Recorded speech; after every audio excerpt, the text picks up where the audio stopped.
dicek dulu di samping kiri kanan masing-masing ada sampah atau tidak. Ya, lalu keluarkan keluarkan bukunya, keluarkan juga alat tulisnya supaya kita bisa belajar.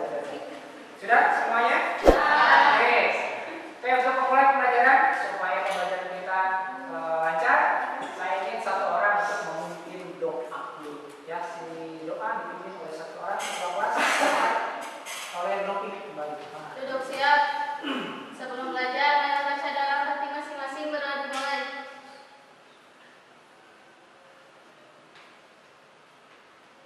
Berdoa selesai ucapkan salam. Assalamualaikum warahmatullahi wabarakatuh. Waalaikumsalam warahmatullahi wabarakatuh. Oke, hari ini yang tidak sekolah ada berapa orang? Apakah semuanya hadir? Ya. Berapa orang?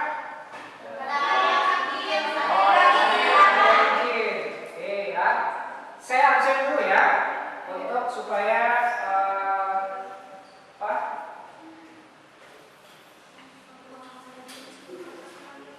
saya absen dulu. Abdul Paris ada? Tidak ada. Tidak ada. Orang Abdul Paris terus ya.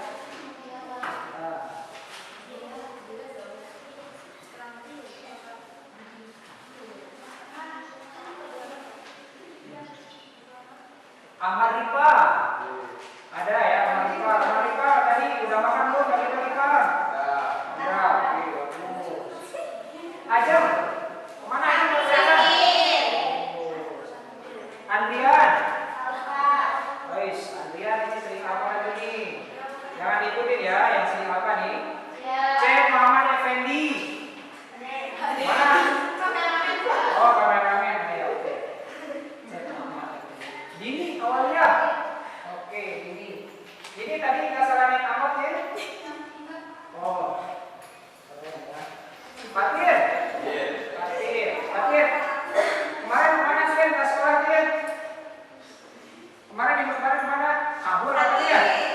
Kabur ya kabarnya. Sebentar kemarin kabur ya? Kabur lagi. Wah, oke. Ya, mana kabur lagi ya? Kayak kambing aja kabur ya. Kayak Lila, mana kayak Lila? Ternyata sakit juga. Krisna? Apa lagi? Ada juga nih. Mia sama Dani ada? Oke. Mia udah sarapan ya? Awas ya sarapannya jangan kali-kali sarapan sebelah terus ya. Oke, biar nanti semangatnya kayak sebelah. Mirna, ada Mirna? Oh, Mirna selalu hadir. Muhammad Alfiansa. Mana Alfiansa? Nanda. Ini Nanda, langganan lagi nih. Perempuan langganan satu-satunya nih di APP nih. Nesa ada Nisa? Oke. Nesa tadi lewat jembatannya aman tadi ya? Aman ya? Nopi. Nopi semalam nggak ada Nopi? Semalam nggak ada kan? Enggak. Biasanya nggak ada kan?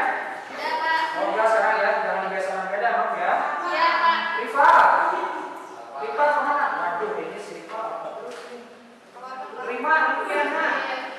Rima ada. Rima kemarin katanya sakit ya? Kemarin ya? Udah sembuh sekarang ya? Oke. Jessica, mana Jessica? Jessica Sarip? Apa lagi? Sela, Cirianti? Oke, Sela juga lewat Rawayan ya? Lewat jembatan yang kecil itu gimana? Aman tadi pagi? Aman ya? Setia lagi? Tia? Tinggal sekolah Tia sekarang. Mas, kemana aja Tia? Hah? Apa? Kabur ya? Oh, jangan biasakan ya? Ya, sekarang ada nih Tia ya. Siti Nuroko ya? Oh, ini Siti Nuroko ya? Tina, Alfiana? Apa? Widya? Widya udah telepon sekarang ya? Yusuf? Apa? Ada kamu Mukis?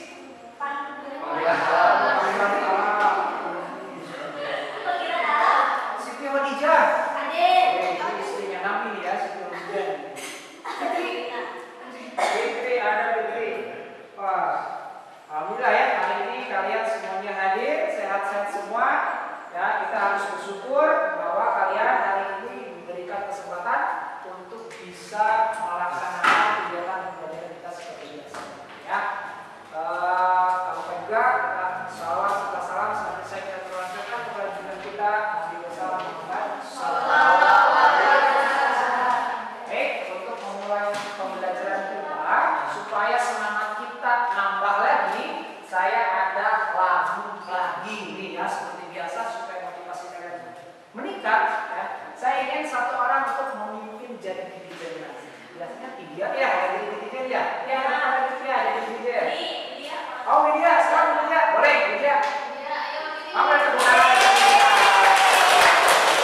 demokrasi.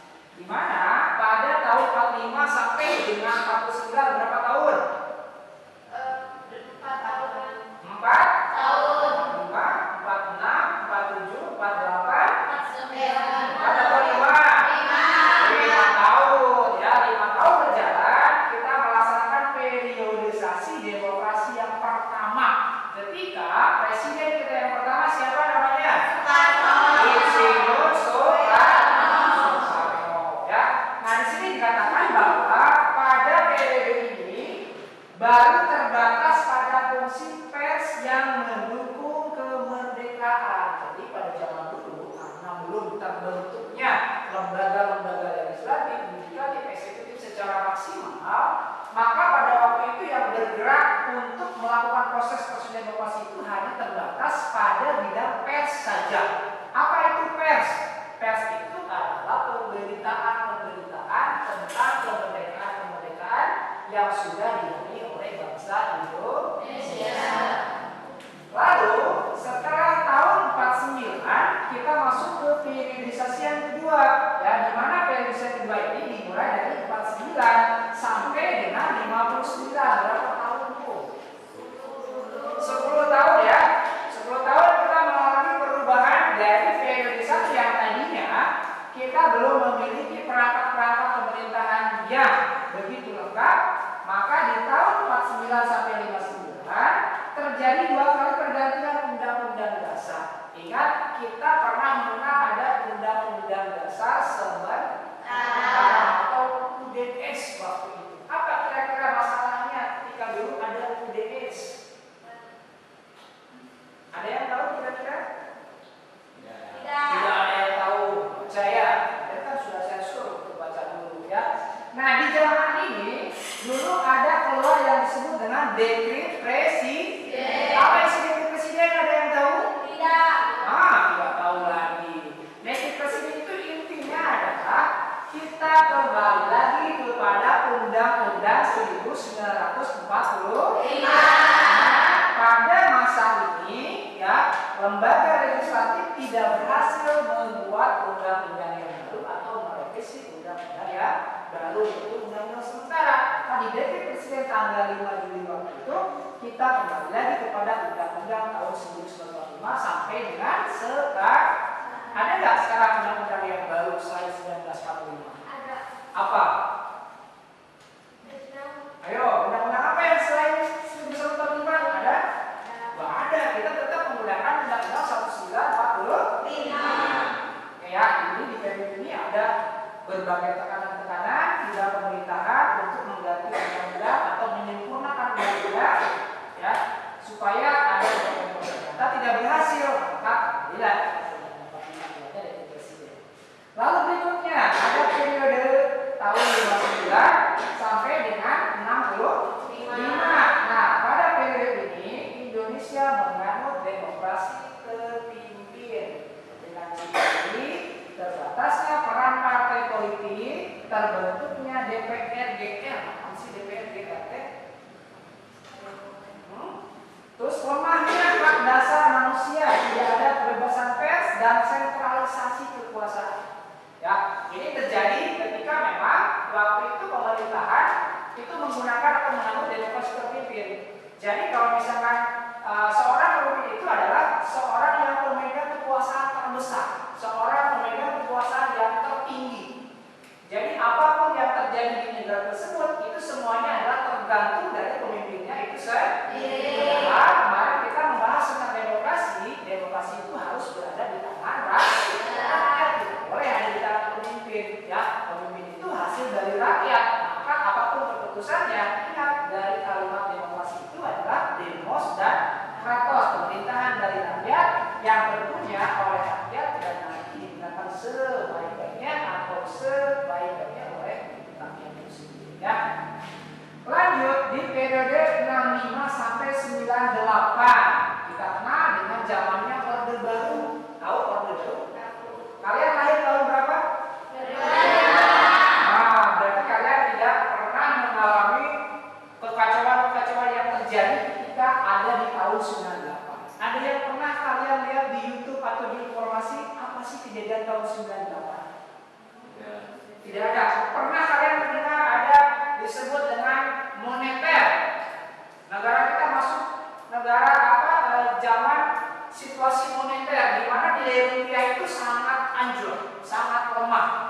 Ya, yang asalnya harga $1 itu hanya 2.500 menjadi berubah 15.000 bahkan sampai 20.000.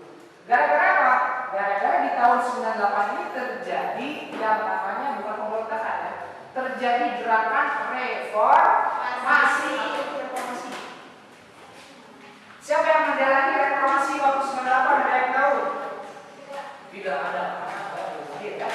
Tahun 98 ini terjadi reformasi, di mana rakyat itu dengan mahasiswa yang menjalani mahasiswa mendesak pemerintahan waktu itu untuk mengganti pemerintahan yang asalnya pemerintahan itu kan terpimpin ya, presiden itu mengatakan bahwa saya harus menjadi presiden seumur hidup. Ya, seumur hidup presidennya. Siapa yang menjabat presiden waktu itu? Adalah Presiden Soeharto, karena rakyat Indonesia waktu itu tidak setuju atau tidak cocok dengan apa yang dikatakan oleh pemimpinnya waktu itu, maka berduyun-duyunlah para mahasiswa itu berdemo. Ya, terjadi di sini kasus korupsi dan nepotisme di tahun 98 ini ya. Sehingga digulingkanlah periode 65 sampai 98 yang dimana tahun 2000 ini dengan periode 98 sampai dengan sekarang dengan diawali yang pertama presiden berubah dari Soeharto menjadi siapa? B.J. Habibie. Terus setelah B.J. Habibie siapa? Setelah B.J. Habibie Gus. Siapa Gus nama aslinya? Siapa nama asli Gus Dur? Ayo, presiden sendiri nggak tahu kalian. Siapa nama Gus Dur itu? Abdul Rahman Wahid. Ya, terus setelah Gus Dur siapa? Megawati. Sudah Megawati? Susilo Bapak. Nanti ketika siapa SBY?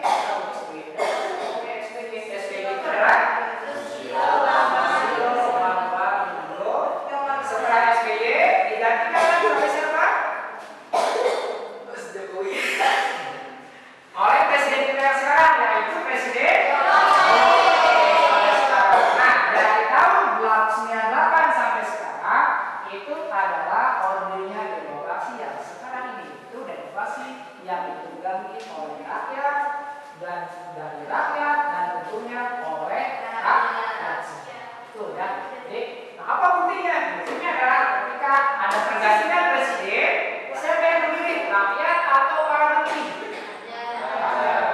Yang orang yang berduyun-duyun mencoblos pasangan calonnya, pasangan nomor 1, pasangan nomor 2, pasangan nomor 3 dan sebagainya, sehingga nanti akan dinyatakan menang atau tidaknya itu berdasarkan siapa kira-kira? Apakah berdasarkan keinginan si calon presiden atau berdasarkan keinginan rakyat?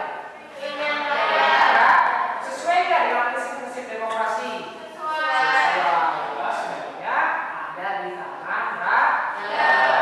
Sebentar lagi kita tahun 2024 akan mengalami revolusi yang baru, yaitu pemilihan lagi presiden kita. Ya, sampai situ ada pertanyaan dulu? Tidak ada. Oke, ya. Kita masuk ke, nah ini ya. Bagaimana sih kalau misalkan kita mau membangun kehidupan yang demokratis? Ya, caranya, syaratnya, ciri-cirinya itu seperti apa? Pak, saya ingin membangun kehidupan demokrasi di sekolah, di kelas, atau di lingkungan sekitar. Kira-kira menurut kalian harus seperti apa?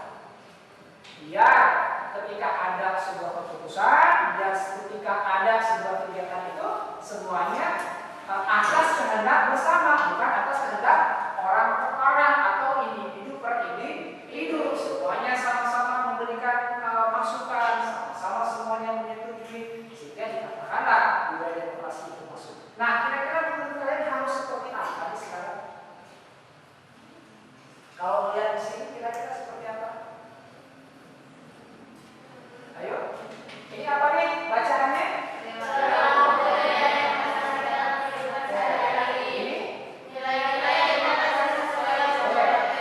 Tulisan ini dimasukkan di dalam sebuah, ini apa nih? Ini gambar gelas atau mangkuk ya? Apa maksudnya kira-kira? Apa maksudnya kira-kira? Kok itu dimasukkan ke gelas ya? Kok dimasukkan ke mangkuk? Apa maksudnya?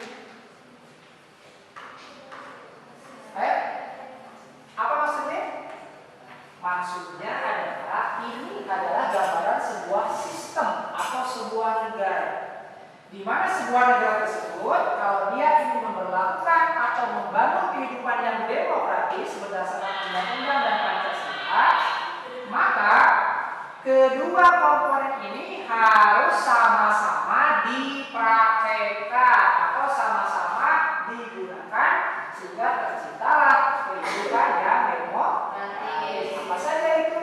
Ini yang pertama, perilaku atau budaya demokrasi. Siapa yang membuat perilaku? Rakyat, pemerintah, atau presiden? Masyarakat semua. Karena kita demokrasi itu kan dari rakyat, oleh rakyat untuk rakyat. Sehingga di dalam kehidupan ini, ya, kita harus menerapkan nilai-nilai demokrasi. Apa saja kemarin? Yang pertama, ketuhanan yang maha esa. Yang kedua apa kemarin? Berpikir secara cerdas. Yang ketiga apa kemarin? Menghargai pendapat orang lain. Yang ketiga, menghindari demonstrasi yang membuat kekacauan. Boleh baca enggak lagi pasti kalau mau main game terus ya. Ya, oke. Jadi pada dasarnya, pada intinya, ketika kita mau membangun kehidupan yang demokratis, maka kalian harus membawa kedua komponen ini dalam kehidupan kalian sehari-hari. Bukan hanya kalian perilakunya, tapi juga nilai-nilainya harus kalian gunakan, harus kalian terapkan dalam kehidupan sehari-hari. Oke, kita lihat. Nah, ini nih perilakunya. Seperti apa sih perilaku demokrasi itu? Kita bahas satu-satu. Saya ingin satu orang menjelaskan taat hukum. Apa maksud taat hukum? Bagaimana taat hukum itu namanya? Apa taat hukum itu? Adalah mentaati aturan yang berlaku. Menihesenya itu lebih. Oke, lanjut. Yang kedua, mengutamakan musyawarah. Coba dari sini, coba Siti Nukoya. Ayo Siti Nukoya, maksudnya apa nih? Mengutamakan musyawarah itu apa? Harus bermusyawarah dalam mengambil keputusan. Ayo, saya jangan takut salah ya. Kalian harus ambil semuanya. Oke, yang ketiga, melaksanakan keputusan musyawarah dengan tanggung jawab. Apa maksudnya? Contoh ini, coba ini. Apa maksudnya dia?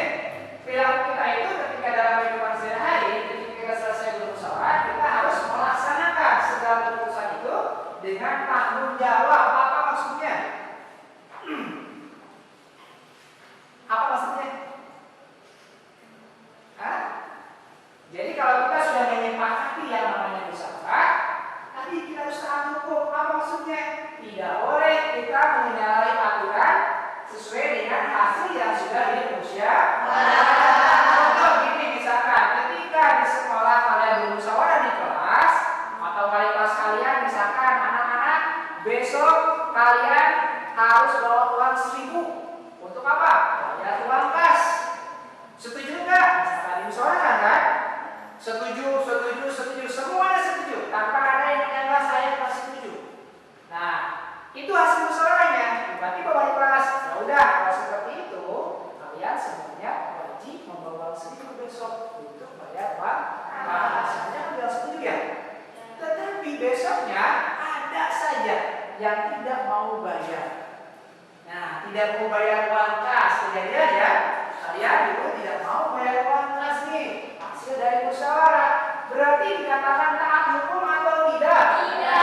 Melaksanakan keputusan atau tidak? Tidak. Berarti kalian dianggap tidak melaksanakan perilaku demokrasi.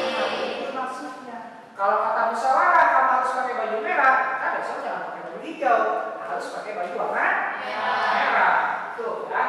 Oke, selanjutnya coba film berikutnya. Siapa yang bisa menjelaskan? Memilih pemimpin dengan cara demokratis. Nah, kemarin kita pernah ya mengikuti pemilihan ketua OSIS. Apa maksudnya nih? Hah? Kesepakatan, keseluruhan, untuk memilih pemimpinnya. Oke, terakhir, menuntut hak setelah melaksanakan kewajiban. Ada nggak di sini? Kalau misalkan kalian disuruh kerja itu minta gaji dulu atau kerja dulu? Kerja dulu. Kalau kalian gimana dulu? Kerja dulu. Kalau orang tua kalian seperti apa? Kalian minta uang dulu atau belajar dulu? Dulu ya. Kalau uangnya dikasih, kalian baru mau belajar kan? Kalau nggak dikasih uang, mau belajar atau tidak? Ada yang mau, ada yang enggak. Banyak yang mau atau enggak? Kenapa seperti itu? Ya, kalau kalian berperilaku seperti itu, tandanya kalian tidak bisa menerapkan perilaku demokrasi. Kalau demokrasi itu kalian harus laksanakan dulu kewajiban kalian. Hal itu belajar. Pak, kewajiban saya belajar dulu. Sudah saya belajar berhasil, saya minta apapun orang tua pasti ngasih. Ya, suka dia bilang ini, Neng, kalau kamu ranking 1, Bapak akan belikan kamu motor. Itu enggak? Suka ada nggak seperti itu? Apa kira-kira maksudnya? Maksudnya adalah kalian jangan minta hak dulu. Ya, jangan minta motor dulu.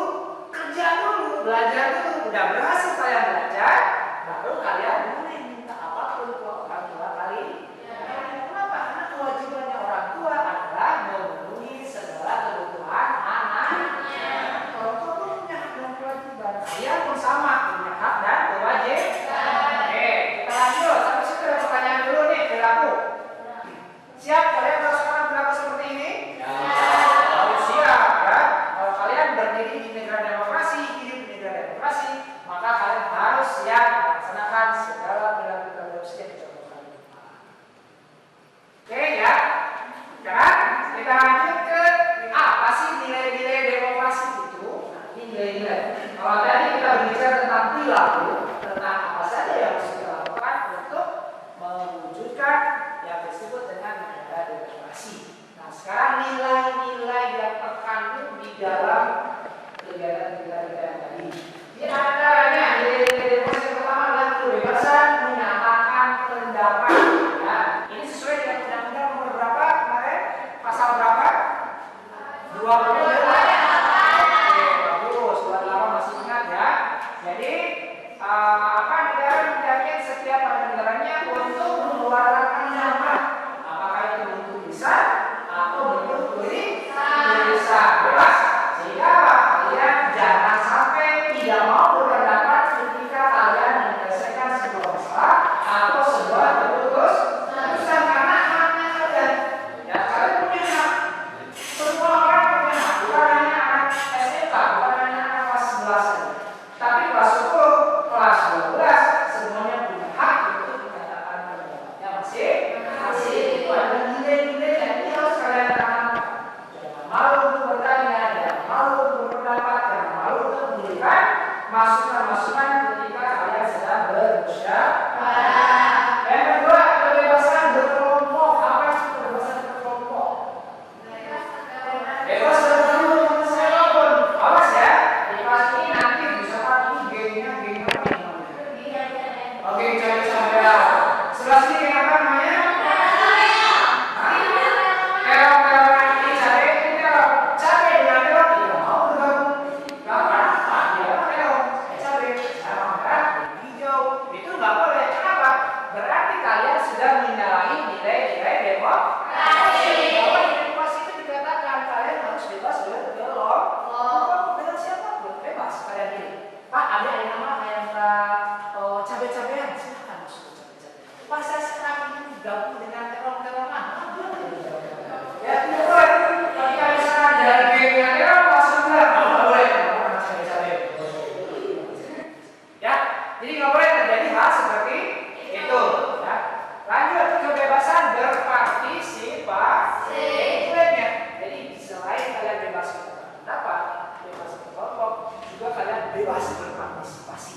Ketika kalian kemarin nyoblos ketua OSIS, kalian bebas. Nyoblosnya mau nomor 1, mau nomor 2, mau nomor 3, 4, berapapun sesuai dengan kehendak kalian masing-masing. Itu adalah demokrasi. Ya. Lalu kesetaraan gender, apa itu maksudnya gender? Tidak membeda-bedakan jenis bagus ya, gender itu jenis kelamin. Jadi ketika kita berdemokrasi, misalkan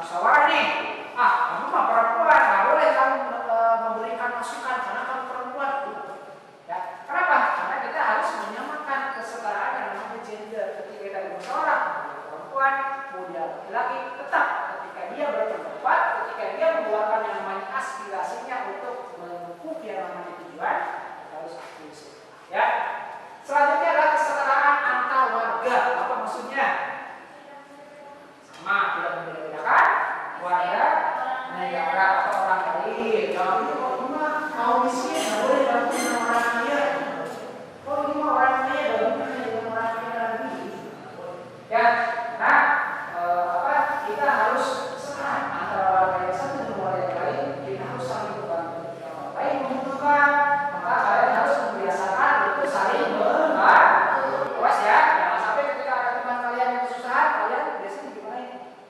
Bantu. Kalau ada yang jatuh, biasanya kalian ketawain. Ketawain dulu baru dibantu, itu nggak boleh ya. Jadi kalian itu seolah-olah tertawa di atas penderitaan. Boleh ya, itu artinya adalah serang. Selanjutnya adalah kedaulatan rakyat, itu juga merupakan nilai-nilai demokrasi. Artinya kedaulatan rakyat itu adalah kekuasaan ada di tangan rakyat. Kalau menurut kalian ketua fraksi ini tidak cocok, dipilih. Kalau menurut kalian ketua fraksi ini cocok, itu yang dipilih. Itu kedaulatan berdasarkan keinginan rakyat. Lalu ada rasa percaya. Apa itu rasa percaya? Percaya. Rasa percaya itu merupakan nilai-nilai demokrasi. Jadi ketika ada presiden 3 calon, kamu harus percaya bahwa presiden tersebut mampu untuk jadi presiden. Ya, kamu harus memiliki kepercayaan terhadap orang lain kalau orang lain itu akan mampu untuk istilahnya menjabat dia menjadi seorang kepala, menjadi seorang ketua RT. Jangan sampai gini, saya nggak percaya kepada saya yang jadi presiden, saya yang jadi ketua RT, kamu nggak boleh. Gitu loh. Ya ada yang suka seperti itu di kelas ini. Kalau ada apa-apa itu pengen jual terus gitu kan. Ada siapa di sini yang suka seperti itu? Ada deh. Nah, saya nggak boleh ya. Jadi kamu harus bisa mempercayai orang lain untuk melakukan hal-hal yang kamu anggap itu saya tahu mamaku, kita nggak tahu, nggak tahu. Nah, kita belum mencoba ya. Jadi kita harus sama-sama memberikan kepercayaan kepada orang lain bahwa orang lain itu sama, masih mampu. Ada yang bisa makan, mungkin saja dia lebih bagus. Dan yang terakhir dari demokrasi itu adalah kita harus membiasakan kerja sama. Gotong royong, apalagi saling membantu, apalagi saling menghargai. Itu merupakan bentuk-bentuk dari kerja sama. Saling membantu. Ketika si A merasa kekurangan, maka kita harus memberikan kelebihan kita. Ketika kita punya kekurangan, maka kita pun akan menerima bantuan dari orang lain. Oke, itu ya. Sampai sini kira-kira bisa dipahami ya berlaku dengan nilai-nilainya. Oke, bisa kalian melaksanakan ini semua? Ketika ada masalah bisa kalian bermusyawarah di kelas. Ketika ada orang tua, kalian bisa kalian untuk meminta haknya belakangan setelah kalian melaksanakan kewajiban. Bisa. Bacaan nggak bisa ya. Jadi nggak bisa seperti itu. Oke, kita lanjutkan ya.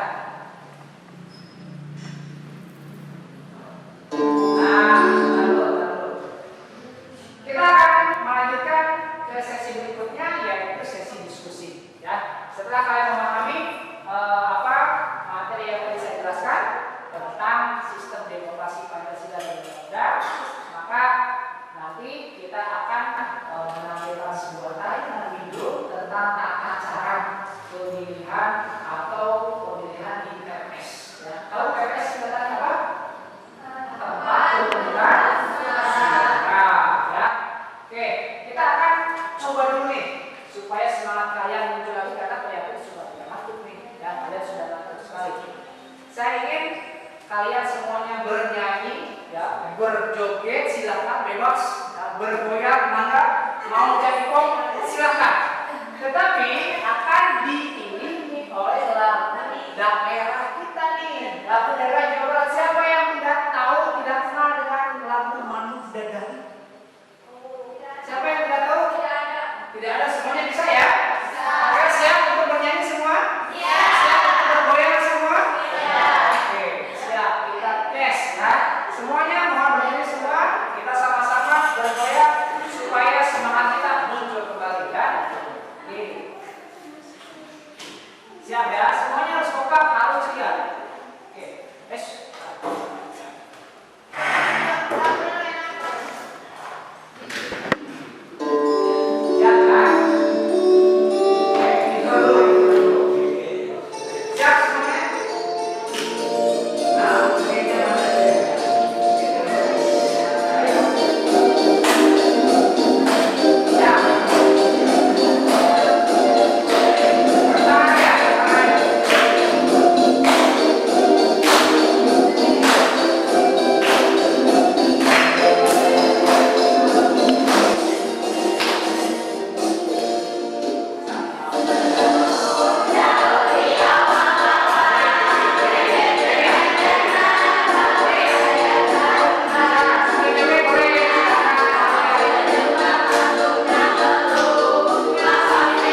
kita lanjut ya. Oke, anak-anak sekalian, ini ada lembar kerja peserta didik ya, KPD yang harus kalian kerjakan hari ini di pertemuan kita hari ini. Ya, ini adalah tentang cara-cara mengerjakannya seperti apa atau kita seperti apa. Yang pertama, nanti saya akan menyampaikan atau akan menampilkan sebuah video ya, di mana video tersebut adalah tentang tata cara pemilihan umum di TPS ya. Lalu berikutnya nanti ini kan sudah berkelompok ya, masing-masing kelompok yang kemarin sudah dibentuk mendiskusikan ya, diskusikan apa saja nih yang harus dipersiapkan dalam TPS. Ingat ya, jadi apa yang harus dipersiapkan dalam TPS untuk melakukan pencoblosan. Sudah tahu kan kalian pencoblosan seperti apa? Nah, ya, di kampung kalian masing-masing ada TPS ya. Lalu di sini yang ketiga ada berapa petugas KPPS ya. Kalian tahu nggak di dalam KPPS itu ada berapa orang di TPS tersebut? Ada berapa? Ada yang sudah pernah masuk ke TPS nih? Belum. Nanti ya kalian akan ditayangkan videonya seperti apa. Lalu sebutkan tahapan-tahapannya apa saja sih yang dikerjakan oleh si anggota KPPS ini dalam pencoblosan di TPS tersebut. Nah, ada yang nanti tukang celup tinta atau tukang celup jari ke tinta, ya. Ada yang mengarahkan pemilih ke kotak suara. Terus lagi ada yang membantu membagikan surat suara sebagainya. Itu semuanya nanti harus kalian diskusikan dengan kelompoknya masing-masing. Dan yang terakhir, setelah kalian nanti selesai mendiskusikan, kalian nanti diwajibkan untuk mempresentasikan. Di sini ada 3 kelompok. Kalian nanti bergantian antara satu kelompok dan kelompok yang lain untuk mempresentasikan hasil dari diskusinya masing-masing. Ada pertanyaan kira-kira untuk ibunya? Cukup ya? Kalau cukup, siap, perhatikan baik-baik video yang akan saya tayangkan. Catat hal-hal yang penting ya. Oke, di kertas yang sudah dibagikan ya. Kalau misalnya kertasnya masih kurang, ini masih ada nih. Oh, kertasnya habis. Yang tadi masih ada ya. Oke. Nanti sambil kalian melaksanakan diskusi, saya akan berkeliling ke kelompoknya masing-masing untuk mengecek sikap ya dan juga keaktifan kalian di dalam melakukan diskusi.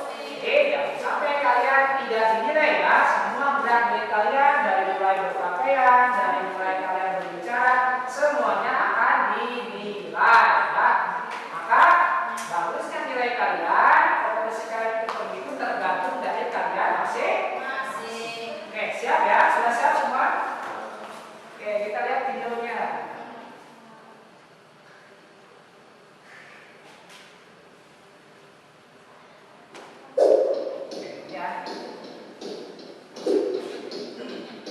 Tata cara pemungutan dan penghitungan suara pemilu 2019. Petunjuk pelaksanaan pemungutan dan penghitungan suara pada penyelenggaraan pemilu 2019. Informasi ini penting disimak setiap KPPS sebagai panduan teknis dalam tugas pelaksanaan pemungutan dan penghitungan suara pada penyelenggaraan pemilu 2019. Tahap sebelum hari pemungutan suara, KPPS mengumumkan pelaksanaan pemungutan suara di TPS 5 hari sebelum hari pemungutan suara. 2. KPPS menyampaikan formulir modal C6 KPU paling lambat 3 hari sebelum hari pemungutan suara. Jika terdapat pemilih terdaftar yang sudah meninggal, pindah alamat, tidak dikenal, atau tidak dapat ditemui, harus dicatat dalam keterangan formulir model C6 KPU yang tidak terdistribusi. Selanjutnya wajib dikembalikan ke TPS serta dicatat ke dalam berita acara BA C6 KPU. 3. KPPS mendirikan TPS 1 hari sebelum hari pemungutan suara dengan memperhatikan ukuran panjang 10 meter dan lebar 8 meter sesuai display. Bagian pintu masuk dan keluar TPS harus memiliki akses yang baik bagi pemilih, terutama pemilih lanjut usia dan penyandang disabilitas. Untuk TPS yang terbuka, diberi pelindung keamanan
memasang salinan DPC, DPTB, DPC, DCP anggota DPR, DPD, DPRD provinsi, dan DPRD kabupaten atau kota pada papan pengumuman. Menempatkan kotak suara masing-masing jenis pemilu di dekat anggota KPPS 6 secara berurutan sebagai berikut. 1. Kotak untuk calon presiden dan calon wakil presiden. 2. Kotak suara DPR. 3. Kotak suara DPD. 4. Kotak suara DPRD provinsi. Dan 5. Kotak suara DPRD kabupaten atau kota. Tahap pelaksanaan pemungutan suara. Pukul 7 waktu setempat, Ketua KPPS membuka tahap pelaksanaan pemungutan suara. Dilanjutkan pengucapan sumpah atau janji seluruh anggota KPPS dan petugas ketertiban TPS. Apabila pada pukul 7.00 saksi pengawas TPS atau pemilu hadir, maka rapat pemungutan suara sudah tidak berhenti dan seterusnya dilanjutkan oleh seluruh atau saksi atau TPS atau pemilu yang hadir. KPPS membuka kotak suara, mengeluarkan dan menghitung surat suara dalam sampul dan peralatan yang masih disegel. Selanjutnya, Ketua KPPS menunjukkan kotak suara kosong kepada para pemilih dan saksi, lalu menggembok kembali kotak tersebut.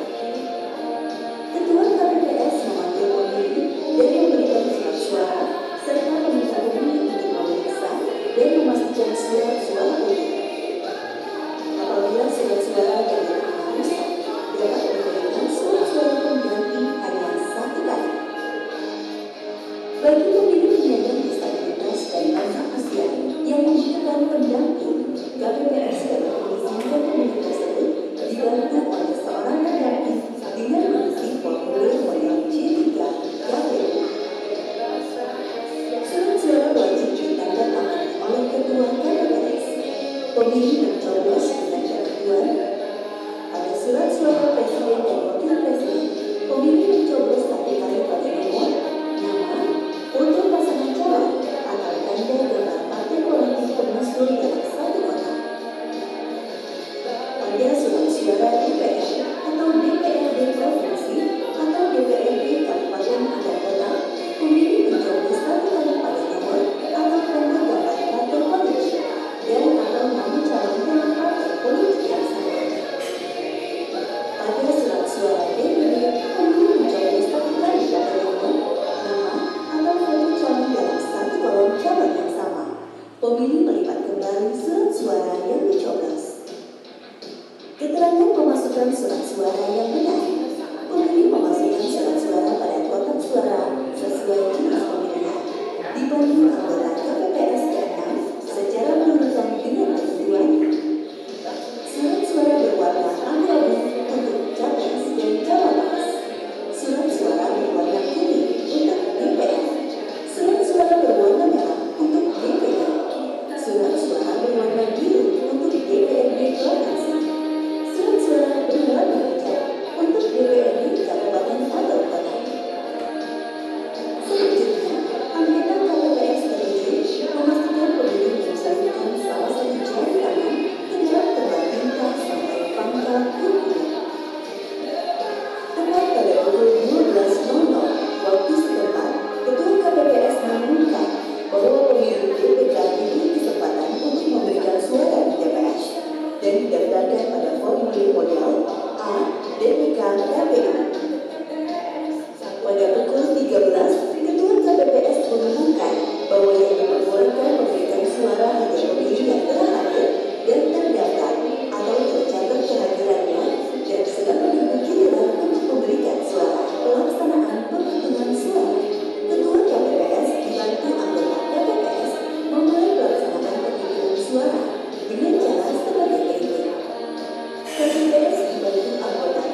yang telah diterima dan diumumkan oleh Ketua KPPS untuk masing-masing jenis pemilu. Anggota KPPS ke-6 dan anggota KPPS ke-7 bertugas menyusun surat suara yang telah diteliti dan diumumkan Ketua KPPS dalam susunan sesuai suara yang diperoleh masing-masing pasangan calon partai politik akan calon anggota DPD. Menyelesaikan KPPS dan saksi yang hadir menandatangani formulir model C1 Plano semua jenis pemilu. Setelah pemungutan dan penghitungan suara berakhir, KPPS memberikan kesempatan kepada pasangan penguas KPPS dan masyarakat untuk mendokumentasikan formulir model C1 Plano semua jenis pemilu, C7 DPD KPU, C7 DPD KPU, dan C7 DPK KPU yang telah ditandatangani. Ketua KPPS dan anggota KPPS membuat sertifikat hasil penghitungan suara masing-masing jenis pemilu dalam formulir model C1 berhologram beserta salinan berdasarkan formulir model C1 Plano semua jenis pemilu berhologram. Ketua KPPS, anggota KPPS, dan saksi menandatangani formulir model C KPU dan C1 semua jenis pemilu yang berhologram beserta salinannya. Jika ada keberatan atau kejadian khusus, Ketua KPPS mempersilakan saksi untuk mencatat hal tersebut ke dalam formulir model C2 KPU. Jika tidak ada, dicatat dengan kata detail. Penyampaian kotak suara TPS beserta salinan formulir, penyusunan dokumen. Ketua KPPS dibantu anggota KPPS menyusun formulir model C KPU berhologram, model C2 KPU, dan model C5 KPU dimasukkan ke dalam sampul kertas kemudian disegel. Formulir model C1 DPRD berhologram, model C1 DPR berhologram, model C1 DPD berhologram, model C1 DPRD provinsi berhologram, dan model C1 DPRD kabupaten atau kota berhologram dimasukkan ke dalam masing-masing sampul kertas sesuai jenis pemilu kemudian disegel. Salinan formulir model C KPU, model C1 DPDP, model C1 DPR, model C1 DPD, model C1 DPRD provinsi, model C1 DPRD kabupaten atau kota dimasukkan ke dalam sampul kertas kemudian disegel dan jangan dimasukkan ke dalam kotak suara. Sampul-sampul berisi formulir tersebut dimasukkan dalam kotak suara dengan ketentuan kotak suara pemilih presiden wakil presiden berisi sampul yang berisi formulir C KPU berhologram, model C2 KPU, model C5 KPU, dan model C7. Sampul formulir model C1 PPWP berhologram, model C1 DPR berhologram, model C1 DPD berhologram, model C1 DPRD provinsi berhologram, dan model C1 DPRD kabupaten atau kota berhologram. Formulir model C1 Plano PPWP, surat suara pemilih presiden dan wakil presiden, kotak suara DPR, DPD, DPRD provinsi, dan DPR Plano DPR, DPD, DPRD provinsi. Formulir model C1 Plano DPR atau DPD atau DPRD provinsi atau DPRD kabupaten atau kota sesuai jenis pemilihannya dan surat suara jenis pemilihannya. Catatan, kecuali tinta dan ATK, seluruh kelengkapan masih ke kotak DPR. KPPS segera menyampaikan salinan formulir model C KPU, model C1 DPRD, model C1 DPD, model C1 DPRD provinsi, dan model C1 DPRD kepada KPU kabupaten atau kota melalui PPK pada hari yang sama. Oke, sudah ya. Nah, sekarang tugas kalian silakan diskusikan dari LKPD yang tadi tampilkan depan seperti ini ya. Diskusikan dengan kelompok apa saja yang harus dipersiapkan dalam TPS untuk melakukan pencoblosan. Ya.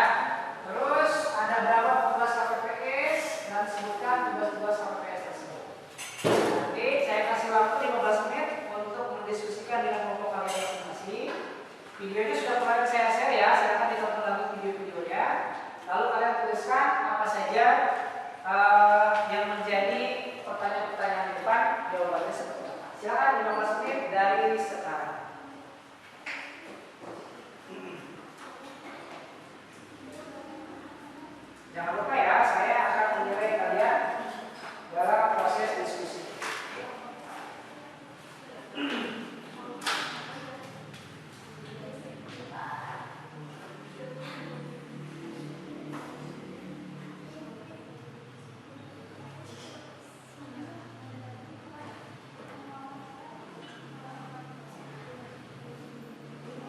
Ada pertanyaan untuk ini? Tidak ada. Sok mana kertasnya yang tadi? Diskusikan dulu. Ya. Oke, ada pertanyaan?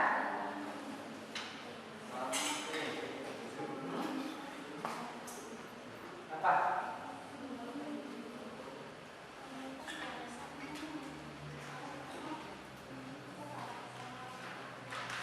Nanti persiapan ya untuk presentasi ke depan, masing-masing kelompok nanti ke depan kalian presentasikan hasil dari diskusi kalian masing-masing.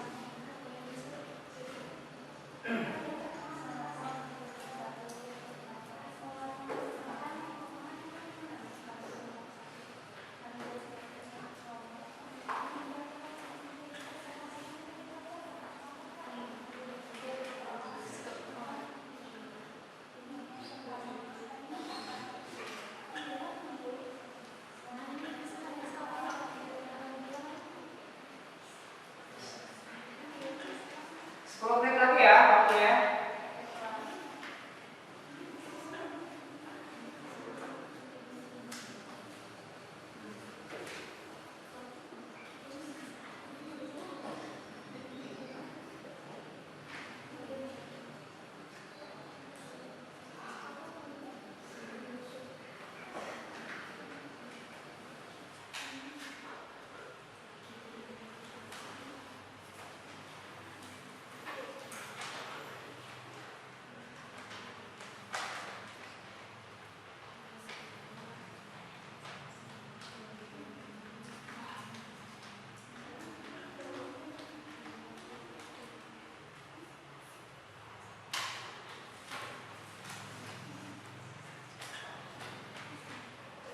Kalau ada pertanyaan silakan diutarakan.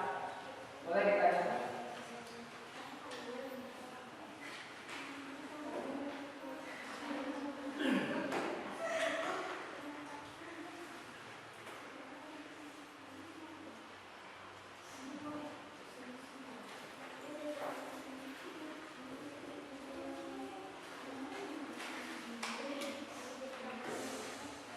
Lima menit lagi.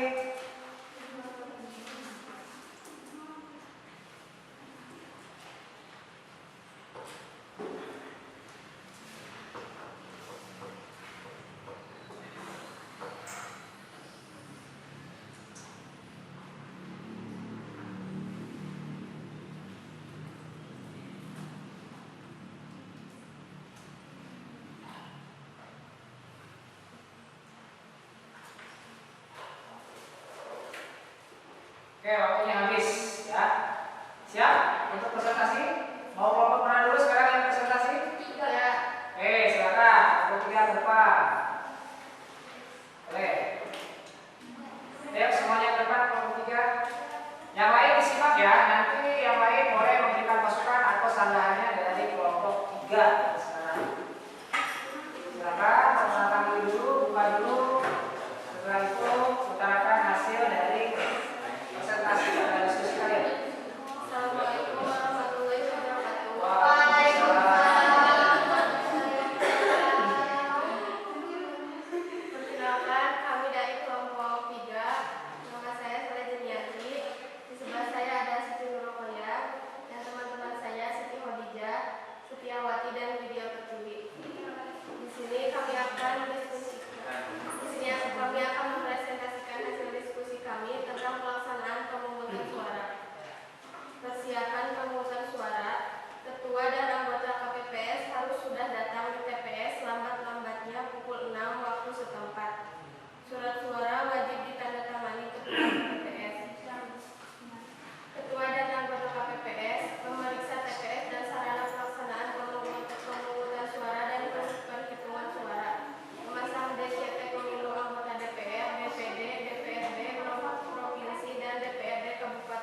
papan pengumuman yang ditempatkan pada pintu masuk CPS, menempatkan kotak suara yang berisi surat suara beserta kelengkapan administrasinya di depan meja ketua KPPS, mempersilahkan dan mengatur pemilih untuk menempati tempat duduk yang telah disediakan, menerima surat mandat dari saksi.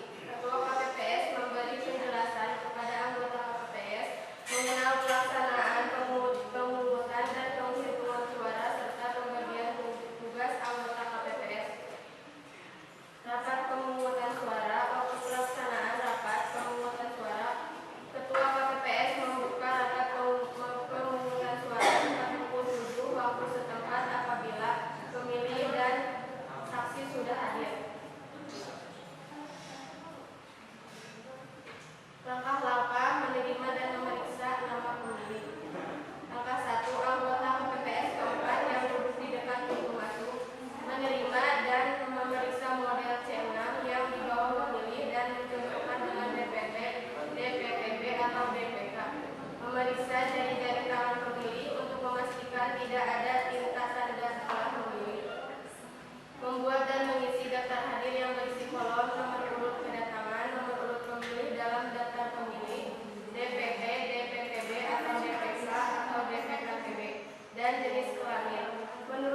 Oke, yang lain ada yang mau memberikan pertanyaan atau tambahan? Cukup? Oke, kalau cukup silakan ditutup. Sekian dari kelompok kami. Assalamualaikum warahmatullahi wabarakatuh. Waalaikumsalam. Tinggal satu kelompok lagi ya, silakan kelompok yang terakhir.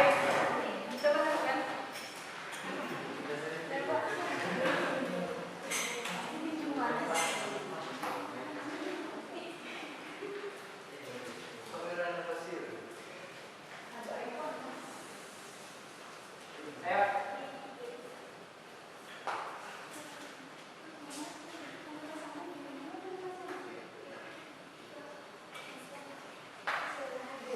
Assalamualaikum warahmatullahi wabarakatuh. Kami dari kelompok 1 akan presentasikan hasil diskusi kami. Sebelumnya perkenalkan dulu, nama saya Reza. Nama saya Nafi Sulastris. Nama saya nomor 5. Nama saya Iqbal. Hasil diskusi akan dibacakan oleh kelima. Sedangkan langkah pelaksanaan pemungutan suara DPS. Langkah 1 menerima dan memeriksa nama pemilih. Anggota KPPS keempat yang duduk di dekat pintu masuk menerima pemilih dan memeriksa modal channel yang dibawa pemilih dan mencocokkan dengan DPT, DPTP atau DPK.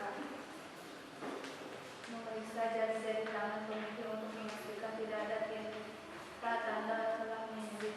Membuat dan mengisi daftar hadir yang berisi kolom nomor urut kedatangan, nomor urut pemilih dalam daftar pemilih dan jenis kelamin. Menulis nomor urut kedatangan pada model channel. Memberikan catatan informasi apabila pemilih penyandang disabilitas dan jenis kecacatan pemilih untuk menggunakan pelayanan atau pemberian bantuan. Langkah 2 pemberian surat suara. Anggota KPPS kedua dan ketiga mengisi nama kecamatan, nama desa atau kelurahan dan nomor KPPS pada surat suara. Tahap ketiga pengaturan area bilik suara KPPS. Alamat pemilih suara yang tidak terisi dan atur aliran pemilih ke area ini untuk memastikan kerahasiaan pemberian suara. Tahap keempat atur area kotak suara KPPS. Arahkan pemilih ke jajaran kotak suara dengan terlihat jelas di hadapan para saksi dan pastikan surat suara pemilih telah terlipat dengan benar, menampilkan tanda tangan ketua KPPS di bagian luar. Tahap kelima pemberian tanda tinta pada jari. Meminta pemilih mencelupkan salah satu jari ke dalam botol tinta. Pastikan bahwa seluruh bagian kuku tercelup dalam tinta. Sudah? Ada yang mau menjaga atau ada yang mau tambahan dari kelompok lain? Cukup ya? Oke, silakan ditutup dulu. Sekian hasil diskusi dari kami. Mohon maaf ada kesalahan. Mohon maaf apabila ada kesalahan. Assalamualaikum warahmatullahi wabarakatuh. Waalaikumsalam. Oke ya. Terima kasih untuk semua kelompok yang sudah hadir. Jadi kesimpulannya dari apa yang tadi sudah kalian diskusikan dan sudah kalian presentasikan, saya tanya nih, ada berapa KPPS tadi? Ada tuh? Di mana masing-masing KPPS itu memiliki peran dan fungsi serta tugas yang berbeda. Tapi tujuannya apa kira-kira di situ? Adalah untuk mensukseskan pemilihan umum, di mana pemilihan itu ada pemilihan legislatif, dan legislatif itu ada pemilihan bupati, pemilihan gubernur, presiden, dan lain sebagainya. Ya, sehingga kehidupan demokrasi ini bisa kita laksanakan, bisa kita terapkan ketika ingat tadi kita bisa menerapkan nilai-nilai dari demokrasi. Oke, untuk saat ini ada yang bisa menyimpulkan dari pembelajaran kita hari ini? Siapa yang mau menyimpulkan dari pembelajaran kita dari awal sampai yang terakhir sekarang? Siapa yang mau menyimpulkan? Saya Pak. Silakan. Oke. Siapa? Nesa atau Rima? Oke, silakan Nesa aja atau Rima saja, Rima saja.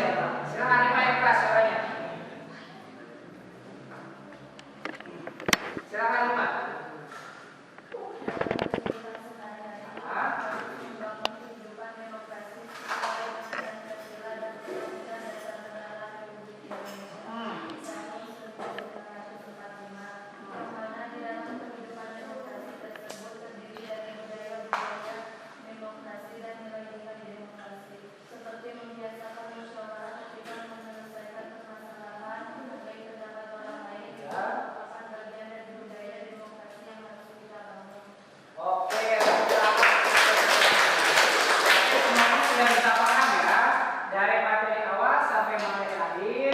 kalian sudah bisa menyimpulkan.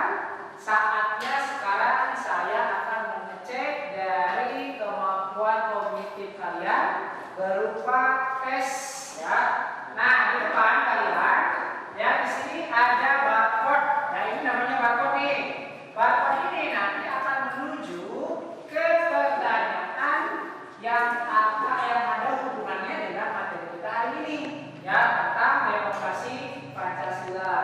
Nah, silakan dari kalian semua satu persatu aktifkan handphonenya, lalu scan barcode yang ada di depan ya di sini.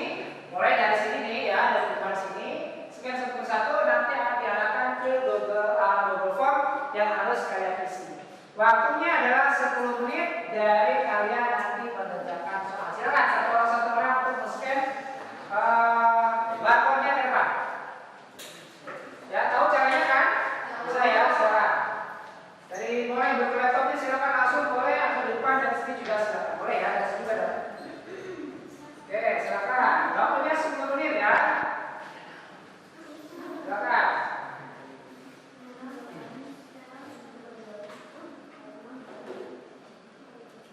Yang sudah silakan boleh langsung mengerjakan soal kemampuan kognitif kalian dalam menyimak materi yang disampaikan. Oke. 10 soal ya, satu soal waktunya 1 menit. Berarti kita waktunya 10 menit saja untuk mengerjakan tes kognitif.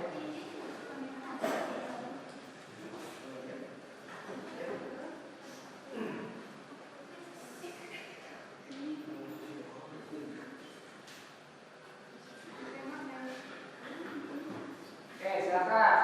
Langsung dijawab ya, langsung dijawab ya. Langsung dijawab.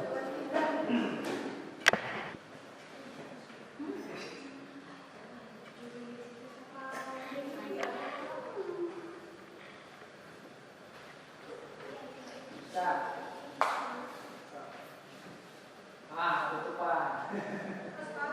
Ya, ya. Masuk. Ayo, nggak usah sekian. Ya.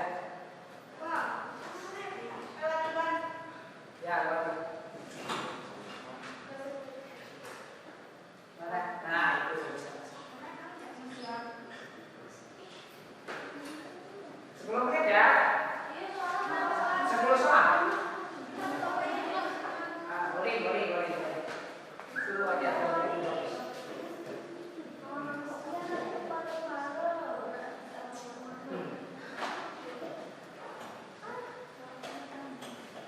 Oke, sudah semua belum? Oke, silakan. Ya, 10 menit dari sekarang ya. Kita kasih waktu 10 menit dari sekarang.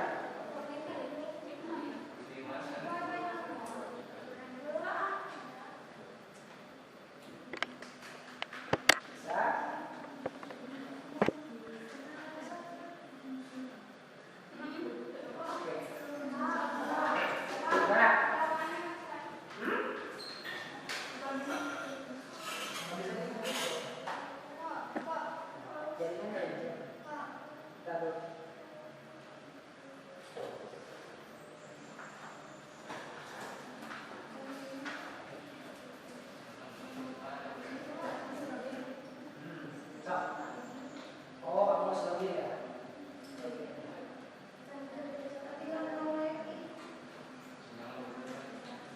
Udah biasanya ya. Pakai VPN itu bagus ya?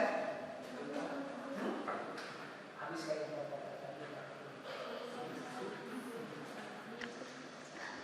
Ya, 10 menit ya. Hasilnya minggu depan akan saya bawa ke kelas ya. Jadi minggu depan kalian akan tahu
Mudah-mudahan nanti minggu depan ya.